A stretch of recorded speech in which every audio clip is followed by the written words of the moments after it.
네, 마음을 정돈하시고 다 같이 일어나서 묵도하시면서 2023년 1월 29일 마지막 주일 예배 하나님께 드리겠습니다. 다 같이 묵도하시겠습니다.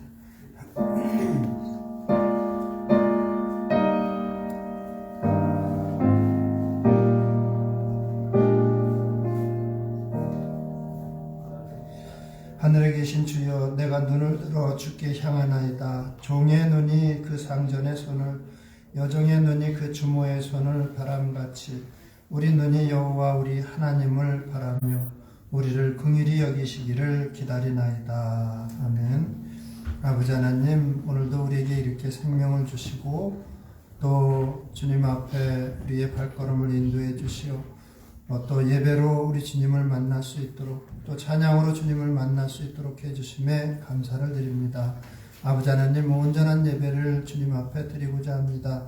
우리의 몸과 마음을 겸손하게 주관해 주시고 오직 주님만 바라보게 하여 주시옵소서. 마치는 시간까지 우리 주 예수 그리스도의 귀하신 이름만 영광 받으시기를 간절히 원하오며, 지금도 예배를 주관하시고 또 기뻐 받으시는 우리 주 예수 그리스도 이름으로 기도드리옵나이다. 아멘. 서신체 우리 95장 찬송 하나님께 드리겠습니다. 95장.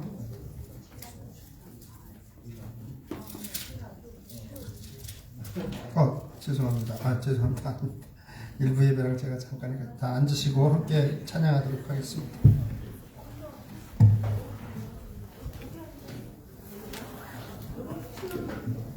오늘 이 시간 같이 찬양하실 때 우리를 노력 가운데 부르시고 있는 모습 그대로 사랑해 주신 주님께 우리도 주님의 기쁨이 되게 원한다고 같이 고백하는 시간 되시겠습니다.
감손히 내 마음 드리며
내가 원하는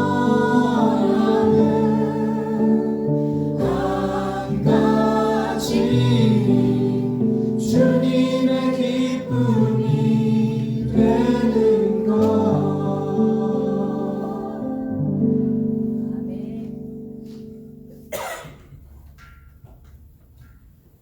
같이 박수 치며 전하겠습니다.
할렐루야. 하나님 아버지 감사합니다.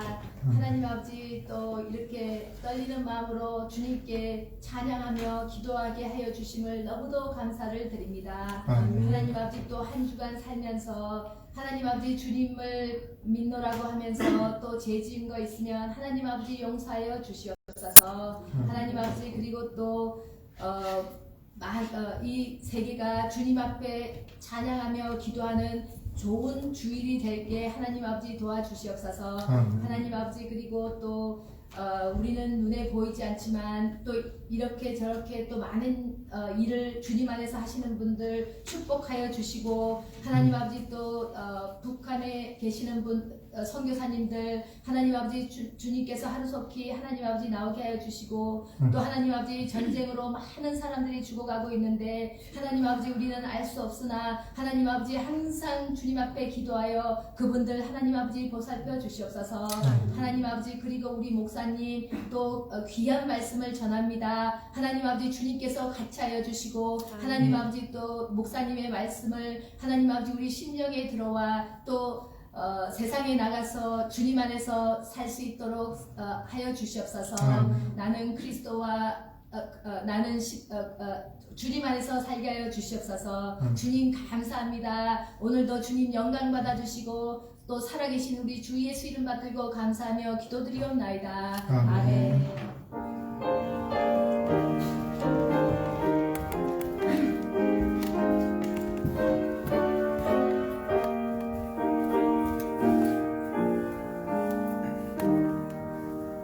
앞뒤 옆에 계신 반갑습니다. 주 안에 사랑합니다. 인사 좀 나누시겠습니다. 반갑습니다. 주 안에 사랑합니다. 오늘 주신 하나님의 말씀 사무엘하 6장 12절에서 23절 말씀입니다. Today's scripture is the book of 2 Samuel chapter 6 verse 12 through 23. 2 Samuel chapter 6 verse 12 through 23. 사무엘하 6장 제가 준 성경 구약 472쪽입니다. 다 찾으신 줄 알고 공독해 드리겠습니다. 어떤 사람이 다윗 왕에게 아뢰어 이르되 여호와께서 하나님의 괴로 말미암아 오벳 에돔의 집과 그의 모든 소유에 복을 주셨다 한지라 다윗이 가서 하나님의 괴를 기쁨으로 메고 오벳 에돔의 집에서 다윗 성으로 올라갈새 여호와의 괴를 맨 사람들이 6걸음을 가매 다윗이 소와 살찐 송아지로 제사를 드리고 다윗이 여호와 앞에서 힘을 다하여 춤을 추는데 그때에 다윗이 배 에봇을 입었더라. 다윗과 온 이스라엘 족속이 즐거이 환호하며 나팔을 불고 여호와의 궤를 메어 오니라. 여호와의 궤가 다윗성으로 들어올 때에 사울의 딸 미갈이 창으로 내다보다가 다윗 왕이 여호와 앞에서 뛰놀며 춤추는 것을 보고 심중에 그를 업신여기니라. 여호와의 궤를 메고 들어가서 다윗이 그것을 위하여 친 장막 가운데 그 준비한 자리에 그것을 두매 다윗이 번제와 화목제를 여호와 앞에 드리니라. 다윗이 번제와 화목제 드리기를 마치고 만군의 여호와의 이름으로 백성에게 축복하고 모든 백성 곧 온 이스라엘 무리에게 남녀를 막론하고 떡 한 개와 고기 한 조각과 건포도 떡 한 덩이씩 나누어 주매 모든 백성이 각기 집으로 돌아가니라. 우리 4절 같이 읽겠습니다. 다윗이 자기의 가족에게 축복하러 돌아오매 사울의 딸 미갈이 나와서 다윗을 맞으며 이르되 이스라엘 왕이 오늘 어떻게 영화로우신지 방탕한 자가 염치 없이 자기의 몸을 드러내는 것처럼 오늘 그의 신복의 계집종의 눈앞에서 몸을 드러내셨도다 하니 다윗이 미갈에게 이르되 이는 여호와 앞에서 한 것이니라. 그가 내 아버지와 그의 온 집을 버리시고 나를 택하사 나를 여호와의 백성 이스라엘의 주권자로 삼으셨으니 내가 여호와 앞에서 뛰노리라. 내가 이보다 더 낮아져서 스스로 천하게 보일지라도 내가 말한 바 계집종에게는 내가 높임을 받으리라 한지라. 그러므로 사울의 딸 미갈이 죽는 날까지 그에게 자식이 없습니다. 아멘. 네. 저지난주에 우리 아름다운 구역 식구들이 찬송과 함께 율동을 했죠. 2부 예배 때. 여러분 어떻게 보셨어요? 제가 그렇게 우리 아름다운 구역 모임 때 그 몇몇 분들이 이렇게 율동하는 걸 보고 찬송과 함께 교회에서 예배 때도 했으면 좋겠다고 그랬거든요.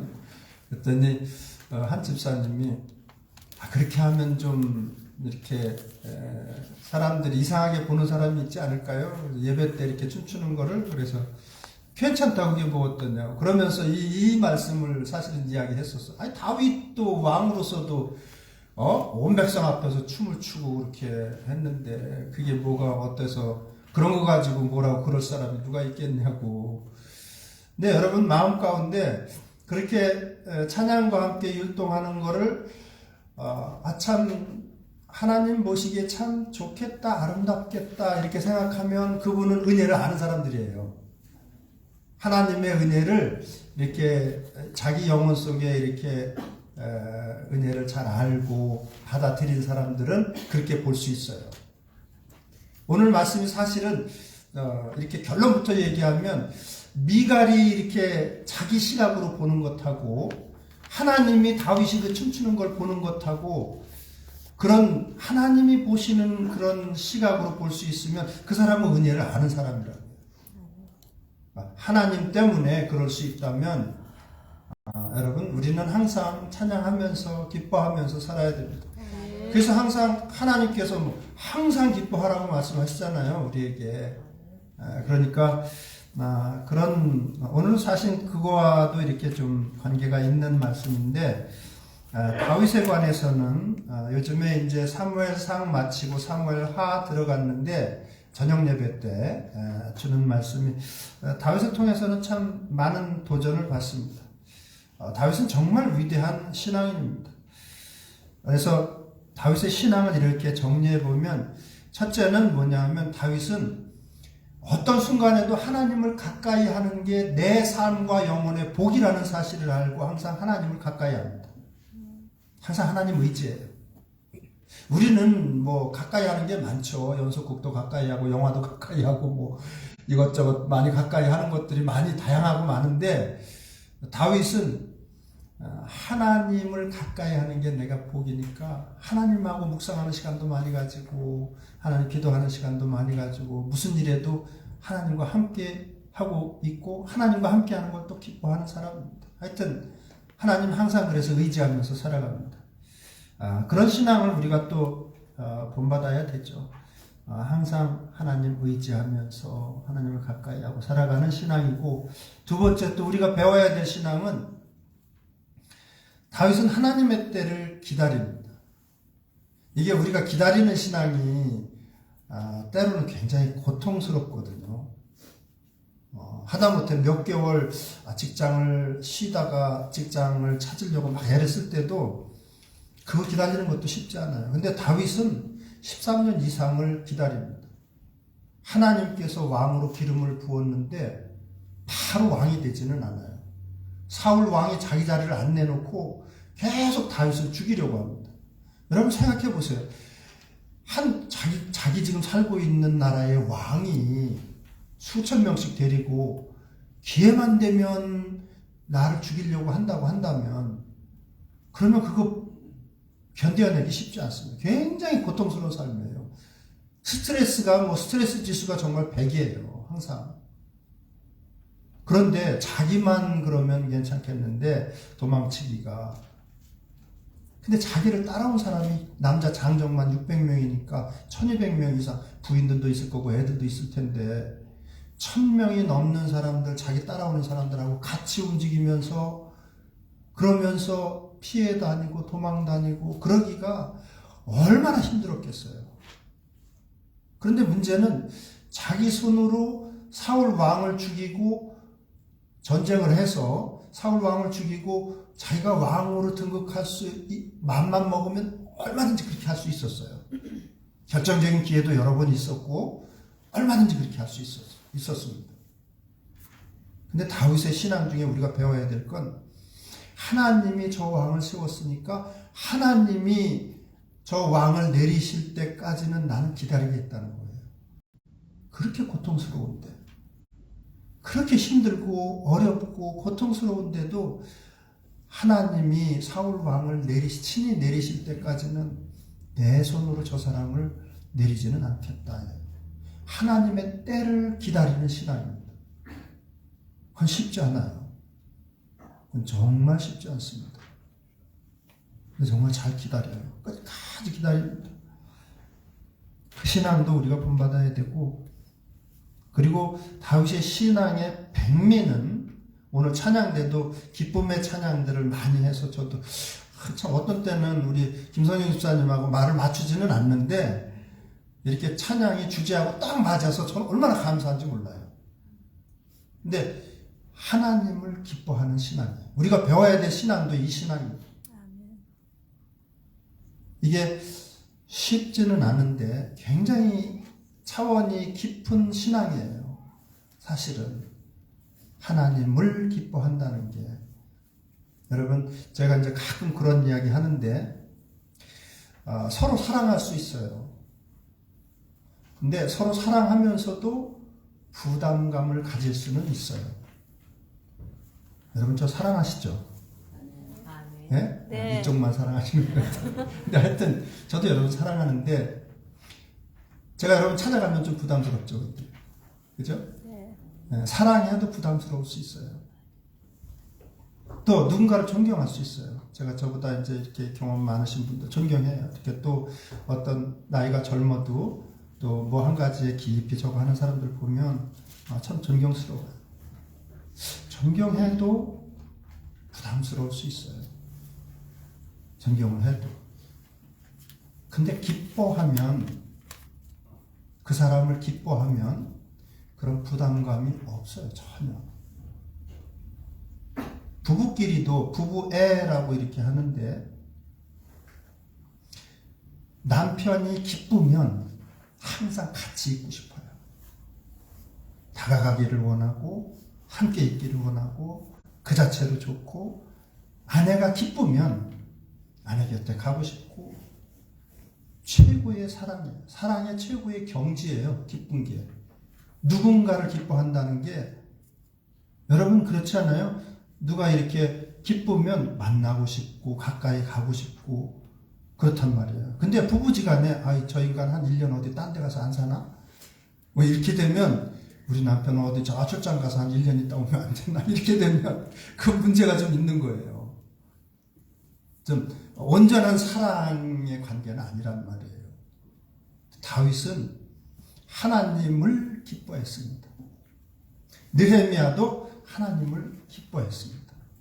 느헤미야도 하나님을 기뻐하는 게 우리의 능력이라고 힘이라고 믿고 있는 사람이에요. 그러니까 하나님을 기뻐한다는 대단한 신앙입니다. 그래서 오늘 말씀에도 그렇게 표현되고 있는데, F.B. 마이어라는 영국의 사역자가 실직자를 주로 이제 사역했던 훌륭한 목회자인데, 그분이 그런 이야기를 합니다. 한 인간이 하나님 앞에서 가장 아름답고 순수한 모습은 그 사람이 무릎을 꿇고 하나님께 기도 드릴 때의 모습이다. 네, 그렇게 그분은 보고 있어요.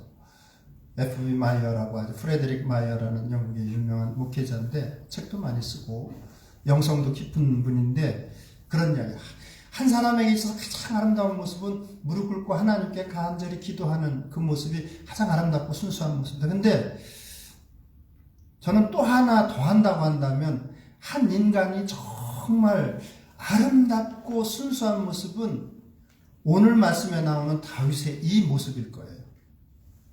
하나님으로 인해서 마음 가득히 기쁜 마음과 감사한 마음을 가지고 하나님 앞에서 춤추는 모습, 찬양하는 모습, 그 모습이 사람에게 있어서 가장 아름답고 순수한 모습이 아닐까 싶어요.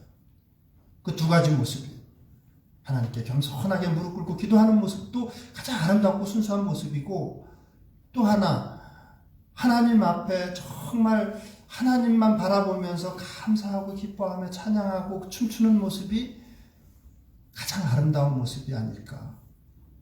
제 친구 목회자 중에 여러분도 아시는 이유정 목사님 있죠? 이유정 목사님 딸이 딸과 아들이 하나씩 있는데 둘 다 찬양을 잘해요. 근데 그 딸이 아주 어렸을 때 우리 아이들과 같이 이렇게 신학대학원에서 같이 이렇게 자랐는데 저는 이렇게 찬양대가 찬양하고 이러면 그 아이의 모습이 떠오를 때가 많아요. 그 아이가 어렸을 때 이렇게 찬양을 하면 꼭 이렇게 막 이러면서 막 찬양을 했었어요. 그러면서 막 이렇게 막 춤추면서 막 이러면서. 근데 이렇게 찬양할 때마다 그 아이 생각이 날 때가 많아요. 참 그 모습이 순수하고 아름답다 하는 그 모습이 생각날 때가 많아요. 미국 교회 중에도 이렇게 성가대들이 막 찬양하면서 막 춤추는 경우들이 있잖아요. 그게 사실은 제대로 하나님께 찬양하는 모습이에요. 그 모습이 아름다운 모습이고 순수한 모습이기도 하고. 그래서 그 두 가지 모습이 그렇지 않을까 생각이 되는데 오늘 말씀은 말씀의 배경은 이제 다윗 왕이 처음에 이제 유다 족속의 왕만 되잖아요. 그랬다가 나중에 이제 사울 왕과 하고 이렇게 전쟁을 또 하다가 사울 왕가의 그 남은 사람들이 알고 있잖아요. 사무엘 선지자를 통해서 사울 왕 뒤에는 다윗 왕이 돼야 된다고 이미 기름 부었고 왕이 돼야 되는데 이스라엘 족속들도 알고 있단 말이에요. 그런데 사울 왕의 사령관이었던 아브넬이라고 하는 그 장군이 권력 욕심이 있어가지고 그걸 미루게 된 거예요. 알고는 있어요. 그 사람도 다윗이 왕이 된다는 사실을 알고 있었는데 그 권력욕이 그렇게 무섭습니다. 결국은 자기의 그 권력 욕심 때문에 자기의 생명도 잃게 되고 그리고 이제 어느 정도 있다가 드디어 나머지 11족속들의 장로들이 그러니까 우두머리들이죠. 리더들이 다윗을 찾아와요. 그래서 이제 왕으로 등극하시는 것도 괜찮겠다고. 그래서 드디어 이 앞장에 보면 사무엘 하 5장에 보면 다윗이 드디어 온 이스라엘 12지파의 왕이 됩니다. 왕이 되니까 하나님께서 블레셋 족속들과 전쟁할 때마다 이기게 하시는 은혜를 베풀어 주십니다. 그래서 다윗이 이제 이스라엘 온전한 12지파의 왕이 돼서 블레셋 족속들을 이기고 특히 자기가 태어났던 베들레헴과 가까운 예루살렘 성에 있던 여부스 족속들과 전쟁해서 예루살렘 성을 탈환을 해요. 그리고 거기를 예루살렘 성을 다윗 성으로 왕의 성으로 이렇게 지정을 합니다. 다 갖춰졌어요. 이제 12지파의 왕이 됐고 왕의 성인 예루살렘 높은 여러 아름다운 믿음의 사람들의 추억이 있는 그 예루살렘 베들레헴과 예루살렘 성을 차지하게 됐습니다. 남은 건 딱 하나. 하나님의 법궤를 이제 모셔와서 자기 이름을 딴 다윗성 예루살렘 성에다가 모시고 성막을 갖춰 놓으면 이제는 하나님의 백성의 국가로서 권위가 서게 되는 거예요. 그게 어떻게 보면 마지막 숙제예요. 다윗에게 있어서 이제 왕으로 되고 모든 걸 다 정리하고 왕의 성도 갖춰놓고 이제 하나님의 법궤만 가져오면 이때까지 하나님의 법궤는 사울 왕이 하나님을 버렸기 때문에 하나님께서 그 법궤를 블레셋 족속들에게 빼앗기게 되잖아요. 빼앗겨서 처음에는 아스도스로 갔다가 또 뭐 가드로 갔다가 에글론으로 갔다가 하여튼 여기저기 하나님의 법궤가 움직여 7개월 동안 움직이는데 블레셋에 가는 곳마다 하나님의 법궤가 가는 곳마다 블레셋 사람들이 죽어나갑니다. 몇천 명씩 몇만 명씩 막 죽어나가요. 하나님을 믿지 않는 사람들에게 있어서 하나님의 임재하심은 축복이 아니에요. 그건 저주라는 사실을 보여주고 있습니다. 하나님을 인정하지 않고 우상 숭배하는 자들에게 있어서 하나님의 임재하심은 그건 벌이에요, 벌. 그러니까 이 사람들이 감당이 안 되니까 결국은 이스라엘 땅으로 보내버리는데 베세메스로 보내버립니다. 이스라엘 땅에 와 있어요.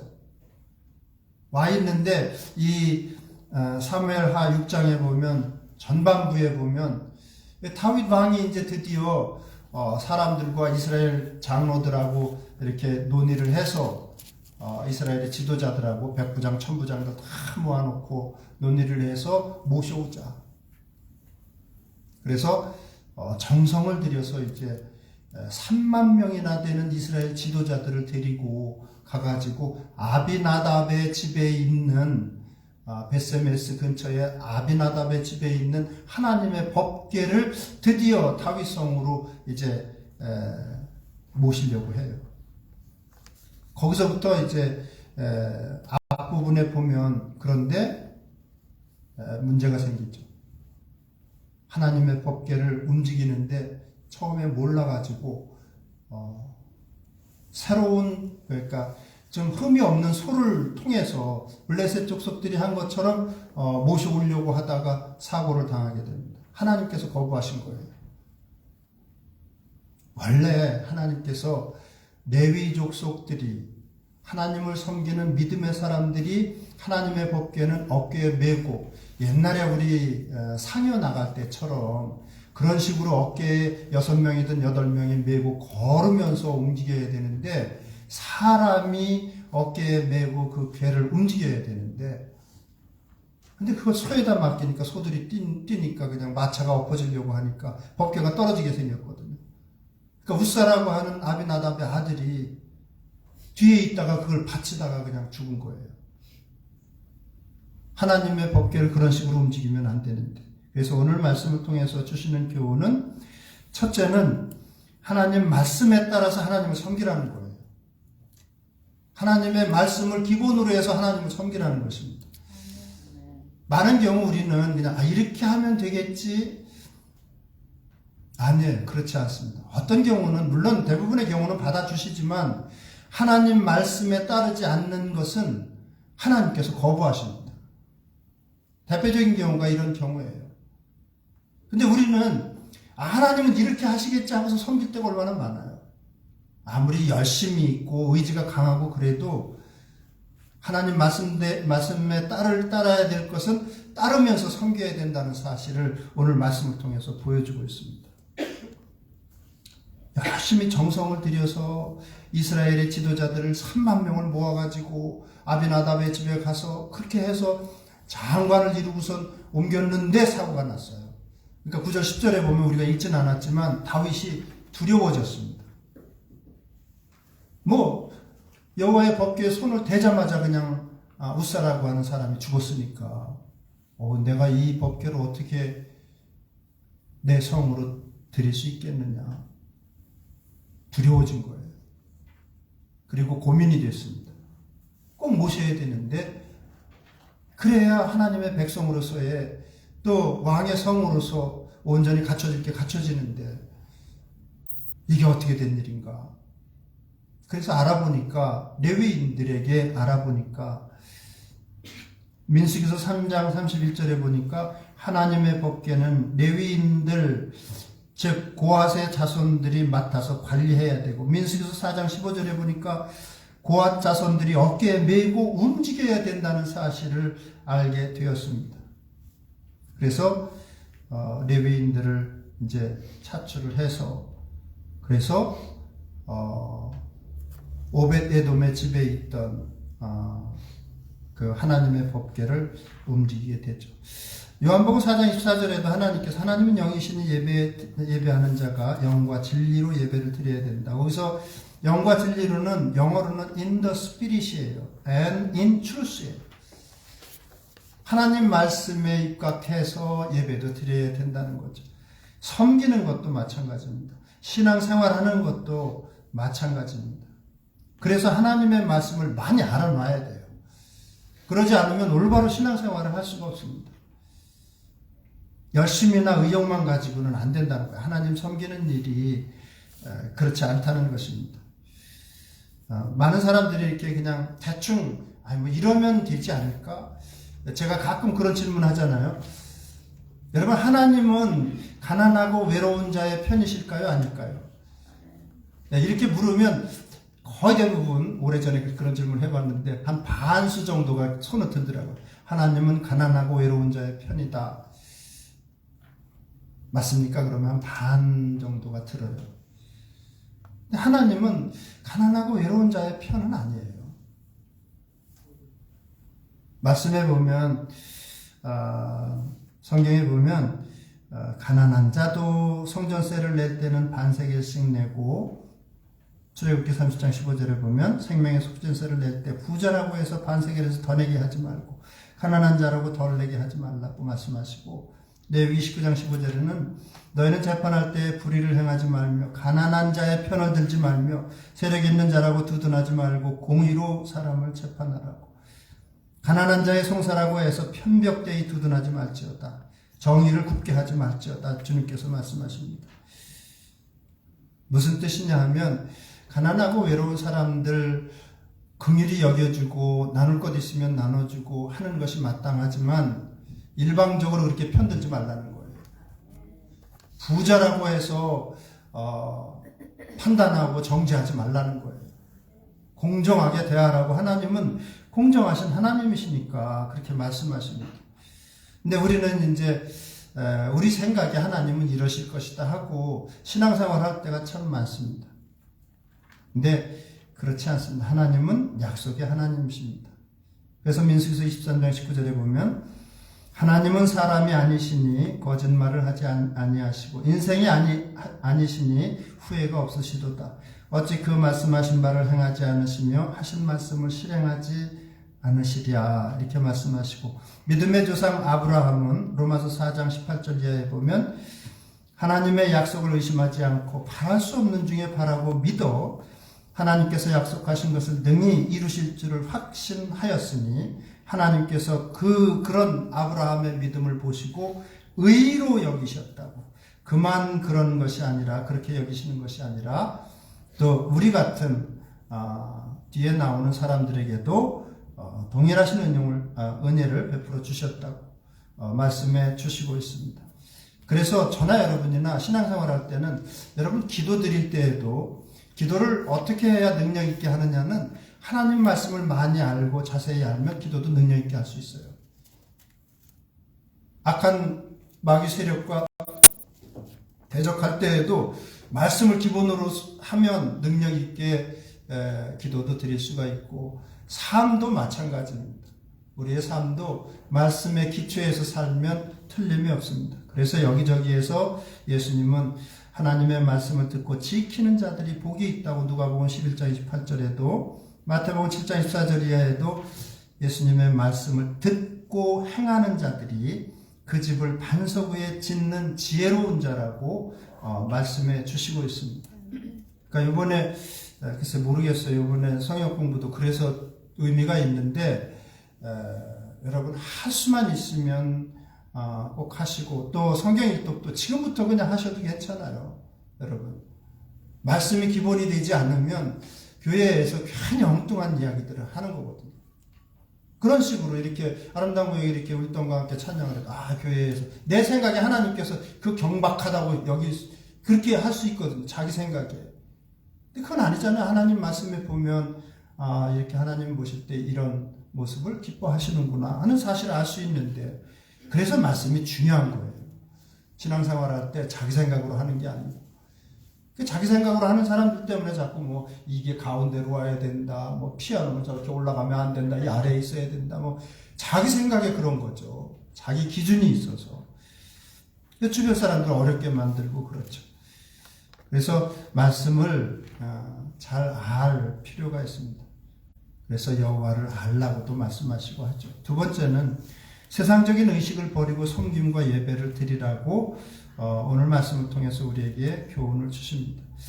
오늘 말씀 16절, 20절, 23절 보면 하나님께서는 미갈에 대해서 설명하실 때 꼭 이렇게 말씀하세요. 사울의 딸 미갈이.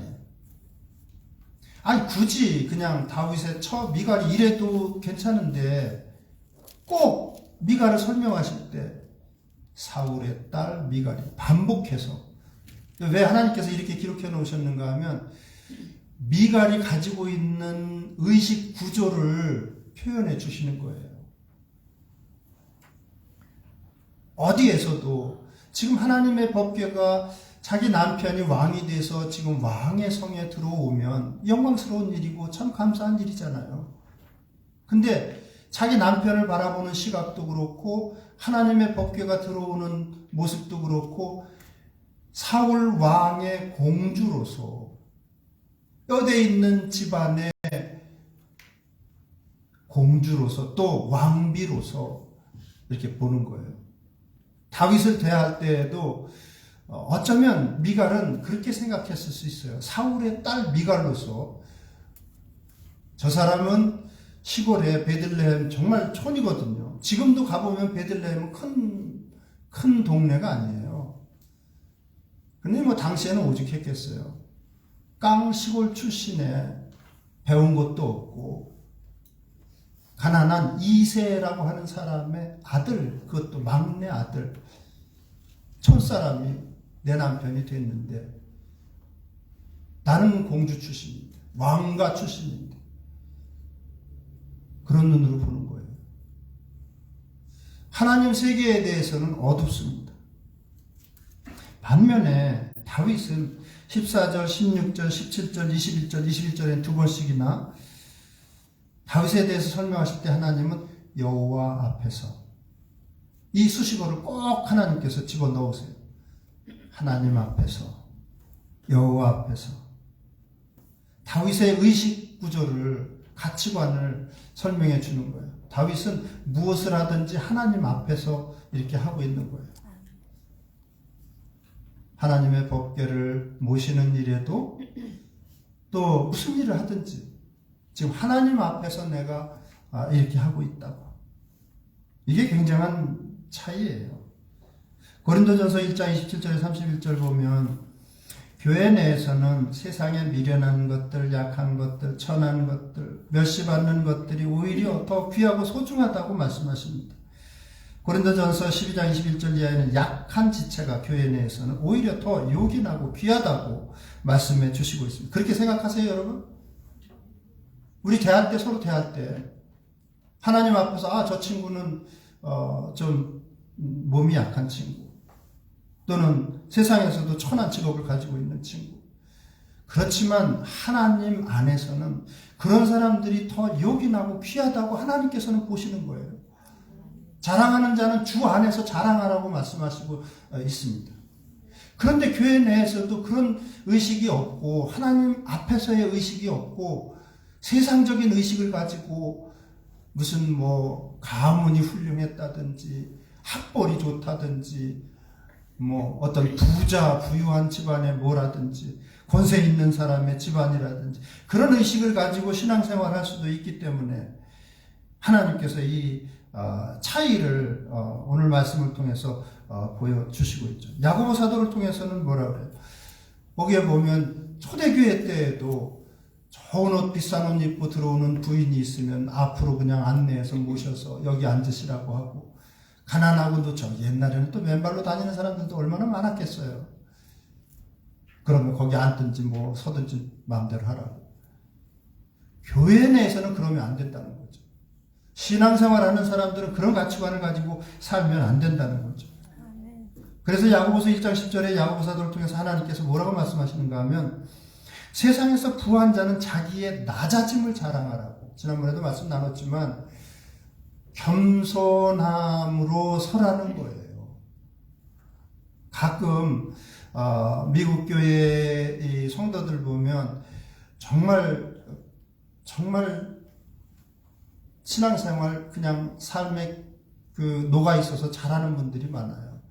한 번은 미국에서도 알아주는 부자가 여행 중에 지나가다가 드라이브를 하고 지나가다가 그냥 주일날 시간이 돼서 이렇게 들어와서 예배를 드렸습니다. 그날따라 그 미국 교회 목사님이 마태복음 19장에 부자 청년 관원에 대한 말씀을 전하게 돼서 하나님께서 주신 재물을 가지고 올바로 사용하지 않고 하게 되면 갈 곳은 지옥밖에 없다고 좀 약간 아주 그냥 강한 설교를 하신 거예요. 그리고 나서 끝나고 나서 교제하는데 그 소문난 유명한 부자가 와서 있으니까, 그래서 마음이 좀 불편해서 그분한테 그랬다고 그래요. 제가 말씀을 뭐 이렇게 형제님 때문에 준비한 건 아닌데 하여튼 마음이 불편했는지 모르겠다고 그렇게 이야기를 했다고 합니다. 그러니까 그분이 그러더래요. 목사님 너무 신경 쓰지 마십시오. 제가 어디 다른 데 가서 이런 진리의 말씀을 듣겠습니까? 오늘 많이 저한테도 도전이 되어서 오히려 감사합니다. 그게 성도의 올바른 모습이죠.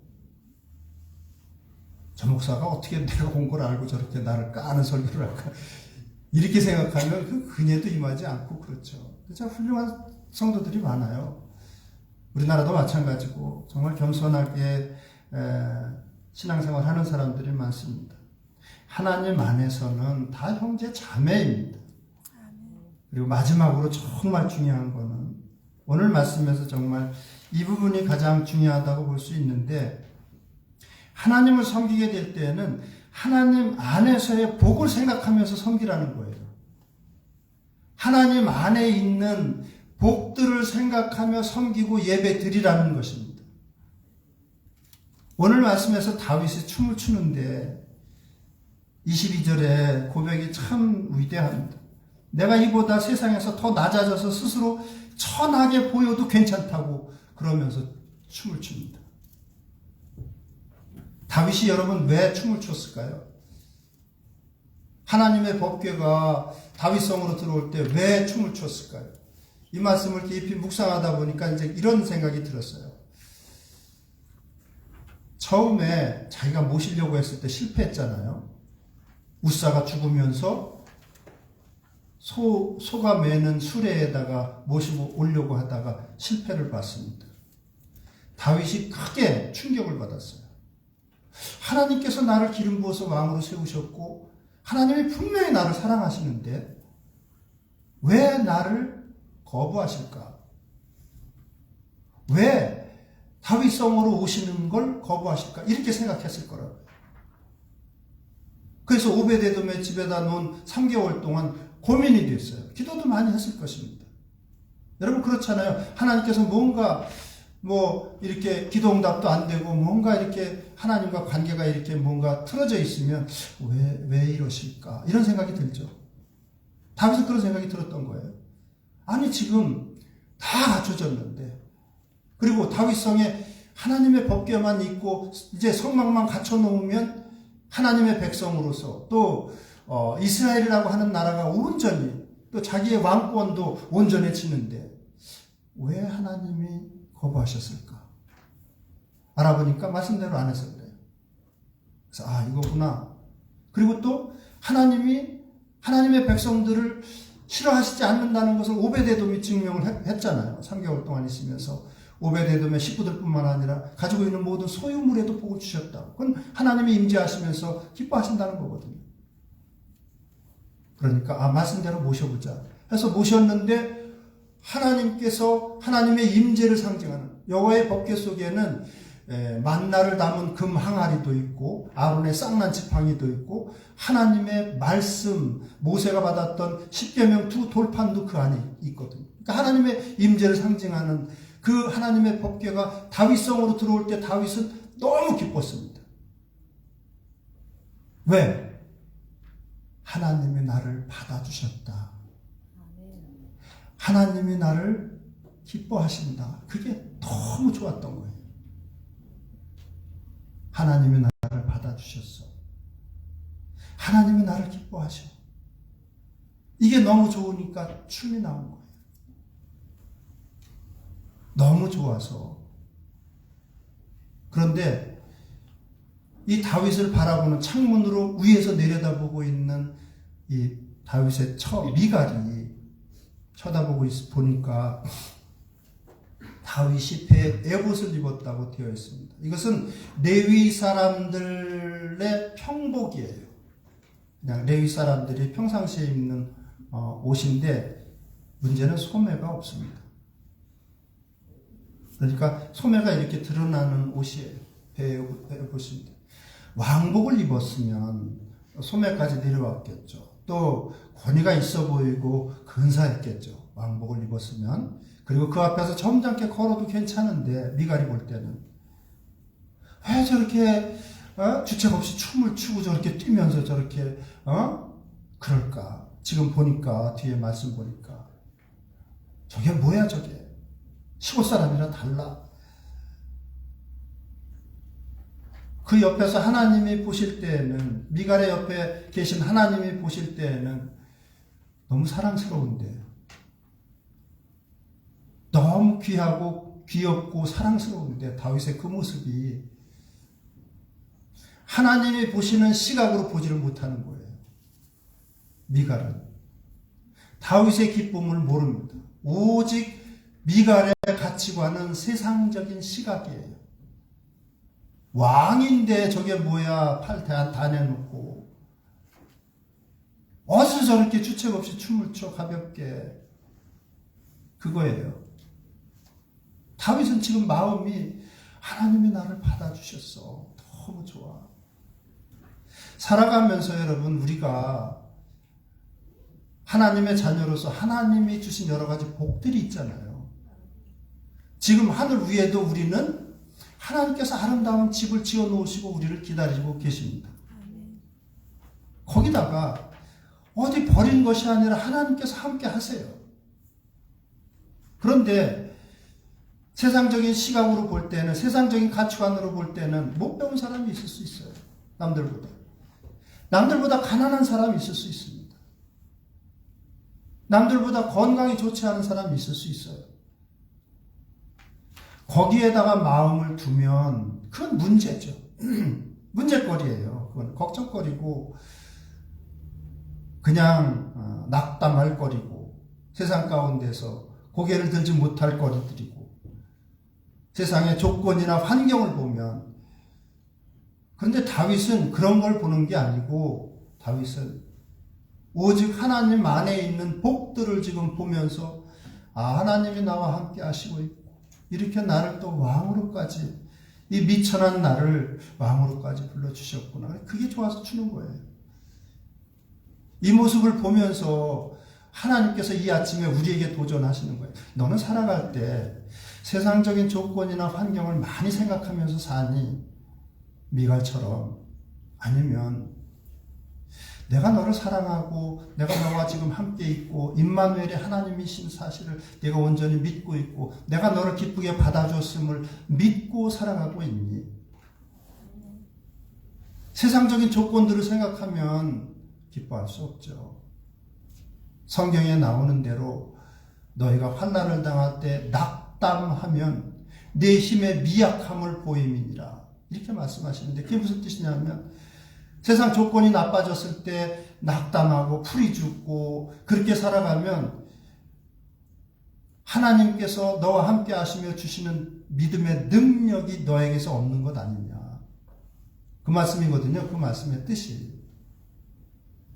너 나를 믿는 믿음의 능력은 뭐냐? 세상적인 조건이 나빠졌을 때, 갑자기 가난해졌다든지, 아니면 직장을 잃었다든지, 아니면 하던 사업이 잘 안 됐다든지, 그럴 때도 저와 여러분은 여유가 있어야 되고 기뻐야 돼요.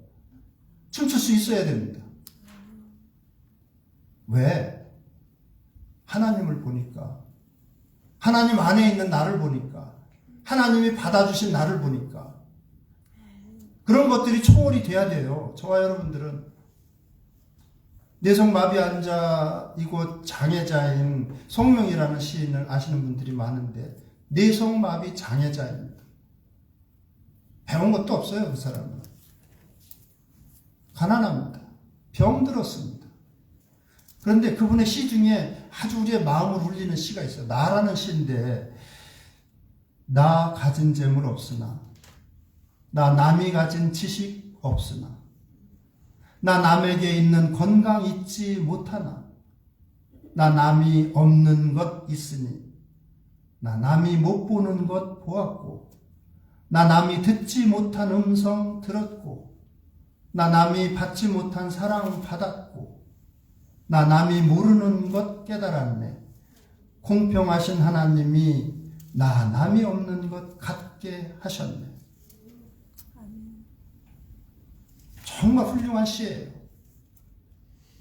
정말 이거 한자 쓰려면 힘들게 써야 되는 사람인데 배우지도 못했고 건강도 좋지 않고 세상적인 조건으로는 기뻐할 일이 아무것도 없는데 하나님을 생각하니까 하나님 속에 있는 나를 보니까 너무 기쁘고 감사해서 그렇게 고백하는 거예요. 하박국 선지자도 똑같습니다. 하박국 선지자도 뭐라고 고백해요? 하박국 선지자도 보면 비록 무화과 나무가 무성치 못하고 포도나무에 열매가 없고 감람나무에 소출이 없고 밭에 먹을 것이 없고 우리의 양이 없고 외양간에 소가 없을지라도 뭐라고 고백해요?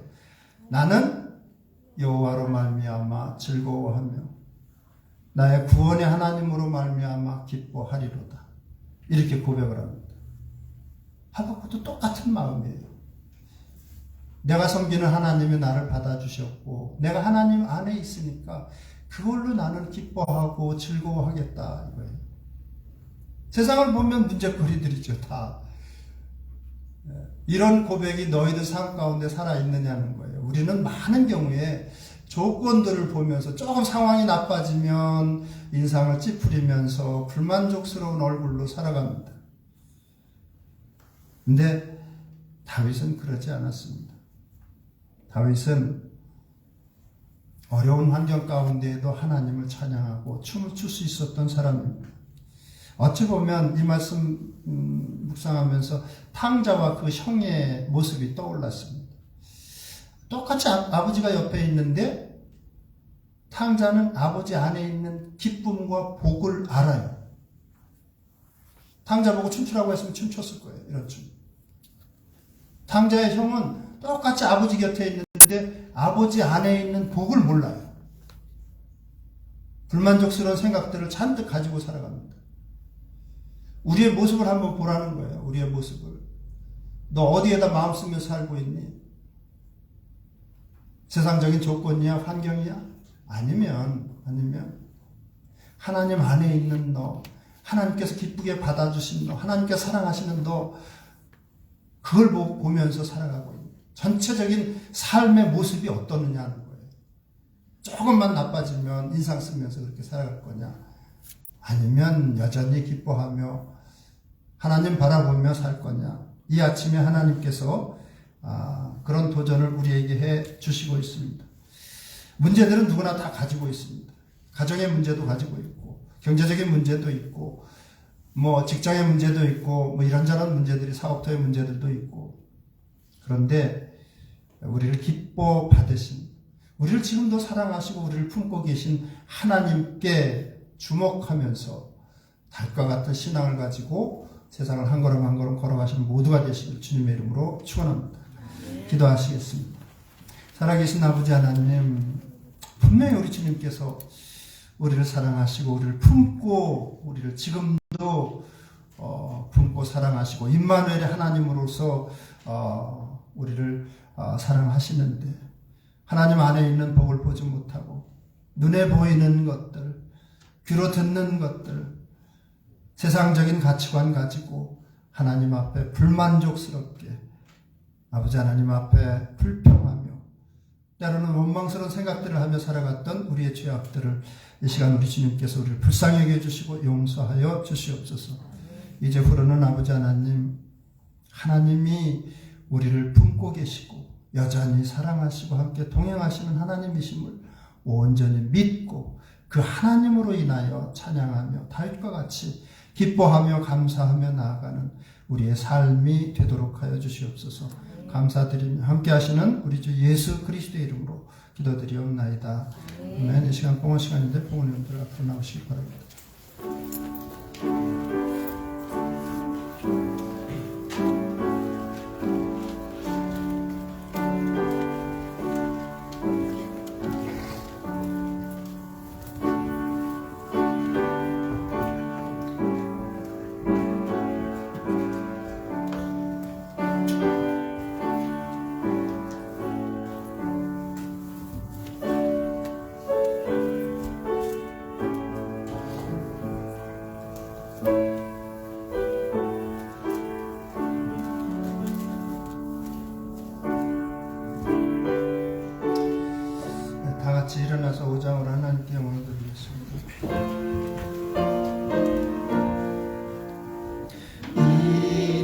존재한 만물들아 복 주시는 주 여호와 전능 성부 성자 성령 찬송하고 찬송하세 아멘. 아버지 하나님, 우리 주님께서는 이 땅에 계실 때 정말 가난하고 가난한 자로서 살아가셨지만 우리로 하여금은 은혜를 베풀어 주시어서 먹고 자고 입는 것에 부족함이 없게 해주심에 감사를 드립니다. 지난 한 주간 동안도 하나님의 은혜 가운데 이렇게 잘 지내왔습니다. 감사하는 마음으로 주님 앞에 언물을 드립니다. 인색하게 드리지 않도록 도와주시고 이물질이 쓰여지는 곳곳마다 하나님의 영광이 드러나게 하여 주시옵소서. 믿음으로 드리는 귀한 지체들과 가정들 약속하신 대로 하늘의 신령한 것 영원한 것으로 주님께서 예비해 주시고 또 이 땅에서도 좋은 것들로 또 채워주시옵소서. 감사드리며 함께 하시는 우리 주 예수 그리스도의 이름으로 기도드리옵나이다. 아멘. 우리 546장 힘차게 찬양하고 축도함으로 예배를 마치도록 하겠습니다. 546장.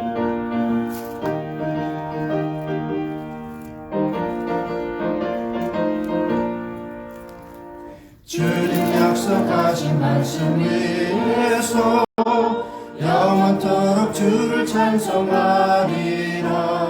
소리 높여 주께 영광 돌리며 약속 믿고 굳게 서리라. 굳게 서리 영원하신 말씀 위에 굳게 서리 굳게 서리 그 말씀 위에 굳게 서리라. 주님 약속하신 말씀 위에서 세상 영면에게 엄습할 때에 용감하게 힘써 싸워 이기며 약속 믿고 굳게 서리라. 굳게 서리 영원하신 말씀 위에 굳게 서리 굳게 서리 그 말씀 위에 굳게 서리라. 주님 약속하신 말씀 위에서 영원하신 주의 사랑 힘입고 성령으로 힘써 싸워 이기며 약속 믿고 굳게 서리라. 굳게 서리 영원하신 말씀 위에 굳게 서리 굳게 서리 그 말씀 위에 굳게 서리라. 주님 약속하신 말씀 위에서 성령 인도하는 대로 행하며 주님 품에 항상 안식 얻으며 약속 믿고 굳게 서리라. 굳게 서리 영원하신 말씀 위에 굳게 서리 굳게 서리 그 말씀 위에 굳게 서리라. 아멘. 기도하시겠습니다. 지금은 우리 주 예수 그리스도의 은혜와 하나님 아버지의 극진하신 사랑하심과 성령님의 감화 감동하시며 충만하신 은총이 이 자리에 있는 모든 성도들과 가정과 일터 위에 이제부터 영원토록 함께 하시기를 우리 주 예수 그리스도의 이름으로 축원하옵나이다. 아멘.